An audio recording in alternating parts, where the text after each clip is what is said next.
Hello everyone, my name is Matt Scorpion, and we got a week left until Lightfall. You know what that means is the usual season and slash year ending stuff be happening. So, in case you didn't know, there's a lot of stuff that's of course rotating in and out. Once the season ends, a lot of stuff will go away. Just a quick recite of a few things that will come into play. The helm will be completely cleared out. Aside from the season that launches with the next year, the helm will be completely cleared out. These two wings won't be a thing. Well, we'll lose access to most of the activities here. So there's literally anything you gotta do. Recommend you do it now, because you got a week left. Aside from that, when you log in, because it's the last week of the season, all 3 core activities are currently boosted, which means reputation gains for Strike playlists, Gambit, and Crucible are currently boosted. Whether or not Trials will be boosted at the end of this, at the end of the week, question entirely, but I think we'll have at least one more week of Trials, so there'll still be some time to work that out, just in case you need to.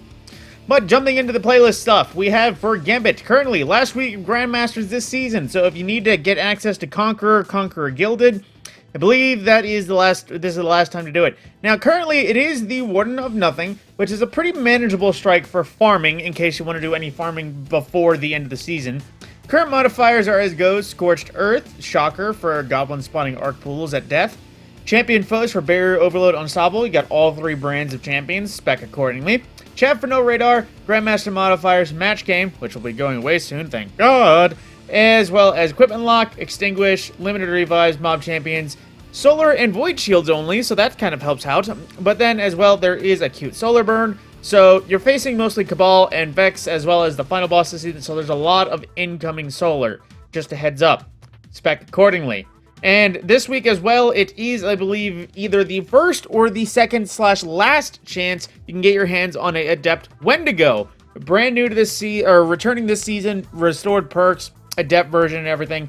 So if you wish to get your hands on the Adept Wendigo, get your hands on it now, because it probably will still be in rotation next season, but the Adept version won't be available until Grandmaster Return next season, which could be on a much harder strike, just as a fair warning.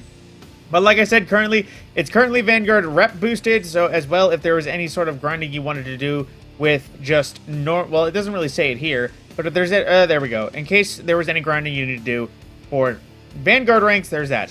Same thing goes with Gambit, currently boosted Gambit ranks as well, but aside from that, there's just nothing new with Gambit. I feel like Gambit is officially no longer being updated for anything. Into Crucible, you might have already seen it, but of course, currently it is Team Scorch for our rotation game mode. So in case you wanted to wake up a few challenges, I believe there is the usual seasonal challenge that requires kills in Team Scorch, but aside from that, that's pretty much it for the main core playlists. Now, going into everything else. So, kicking off with the Throne World stuff, just to kick it around. So, I will warn you, at the end of this year, Preservation will likely no longer be a pinnacle, because Preservation kind of acts like the way the Exo Challenge did on Europa. It was a pinnacle during the year it came out, but then as soon as the next year came out, something else took its place.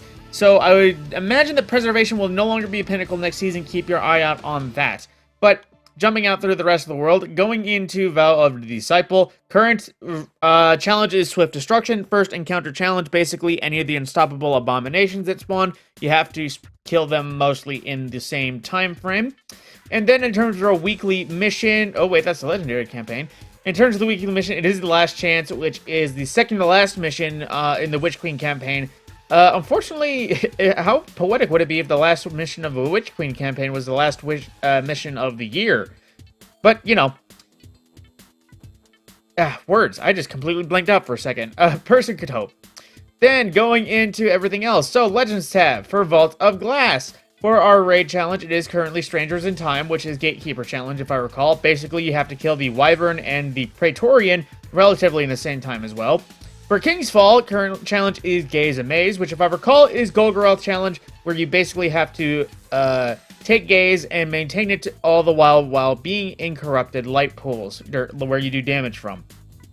And as well for Master Mode, it is currently Strength Focused Armor for Master Mode King's Fall, as well for farming purposes. Then moving into the raid rotations. So, currently we do have, for our rotation, Everything on the Moon. Garden of Salvation is currently active for our raid. All challenges active in case you wish to farm. And of course, that means it is infinitely farmable for any encounter. Do it as much as you want to. Same thing goes for Pit of Heresy. Currently, Pinnacle, farm it as much as you want if you want any of the guns or gear from this place. This is still probably the best source of high stat armor, I think, in the game. At least most people say, from what I've heard. Then, in terms of that as well, keep an eye out for the world. So, you know Vox Obscura and Presage, or Vox Obscura and Seraph Shield. This is going to be an additional raid rotator that I will be adding to my reset updates, because we will have a raid rotator, or I keep saying raid rotator, a weekly exotic mission rotator, currently just between Presage, the mission from last year, Vox Obscura that was at the early of this year, and Seraph Shield, which was just introduced this season. So keep an eye on those. Then, into Eternity for our Legend mode rotations. We have, currently for Legend, taking Cabal and Zydron for that, if you need any specifics. Then, into seasonal stuff, so going from start to finish. For Silas Battleground Arena, our current Legendary mode is in the European Dead Zone for that.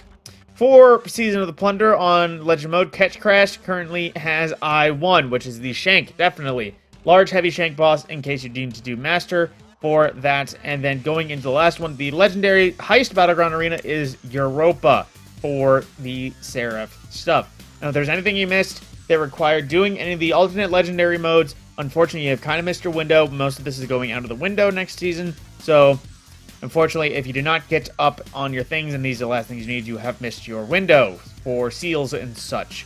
Then, going into the seasonal stuff, like I said, but last week, the challenges have reached week 10, which they usually do not progress past that. So if you want access to any more Bright Dust XP, you need to just do the challenges that are currently out. There is no more new ones. And I will warn you, in case you didn't do any of the ones that get, well, I don't know about that. So what I was going to say is the challenges that reward upgrades will not go away. But I was saying that because the challenges from last season that rewarded upgrades for the vendors and such were here in the tab after that, but since the vendors, I believe, are going away at the end of next season, that means that we will not have access to any of these challenges next season. So literally, again, if there's anything you need to wrap up for Season Plunder that involves that seasonal challenge with tab, do it now. Disappearing soon. Then, let's see, on that note, am I missing anything that I can think of currently? Challenges? No. So that is the main bulk of things, and of course, like I said, the season is ending, lots of year things are going around, so don't be surprised if a lot of stuff is missing from your inventory next season, because just looking at my screen, a lot of the Umbral energies is going to be going away, a lot of the seasonal currencies, like Psychogenic Intel, Treasure Coordinates, Seraph Keys, those are all disappearing, so don't be surprised if your inventory is actually a lot lighter next season, including, the Relic Tether. I would recommend next season that if you don't, well, you won't need it ever again because, you know, Resonant Elements are going away, so I'm just going to get rid of that while I'm thinking of it.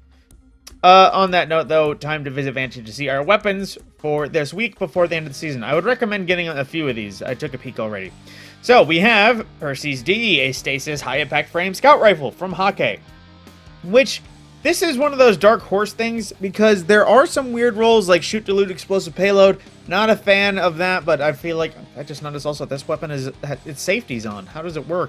But in all seriousness, at the same time, words. This is a pretty good scout. I would definitely recommend it. While Perpetual Motion might not be the best option for a scout, Focused Fury is good in case you want a kinetic or a stasis or just a kinetic slot air quotes weapon for damage. And we also have Jararaka, which is a Viced Scout Rifle, Stasis as well, and I might recommend this one because this is a first of its kind, at least in terms of my thinking, because of Golden Tricorn, which if you didn't know that, if you get a kill, proc Golden Tricorn, and then get a kill with any of your Stasis abilities, basically, and the best case I would say is all the Shiver Strike, this Hunter Shuriken and all that, basically instant 50% damage buff, also on your Stasis subclass. I don't know if Golden Tricorn exists on many other Stasis weapons, but I know that is a kinetic and a decent enough kinetic, or decent enough primary, I should say, to proc it. Then we have Cantata 57, which a pretty damn PvE roll, because I know this is a good Crucible pistol. Rapid hit, Warple, reload stability, as well as bonus damage against active bar boss enemies. I said that weird, but I might also recommend that for Crucible. Then we have a sidearm. Moving on. Typhon GL5, another stasis grenade launcher, currently in its contortionist, not the greatest. Stats for all is not great. Adrenaline Junkie might be if you get a kill with the grenade first, but otherwise the damage buff is not great. I would still wish this one was a craftable one, but sadly is not. But speaking of craftable, we have a Type N4 FR. Now, Again, would recommend crafting this one while you can, in case you need to do any things while this is still the king of DPS until when your fusions get nerfed. But at the same time, I might actually recommend this role. I know I would always recommend crafted above just because then you can get access to exactly everything you want. But in terms of a role, Clown Cartridge, Focused Fury, Liquid Coils, and all the range buffs, I would recommend getting this one if you just absolutely need a type band but don't have the time to actually craft it.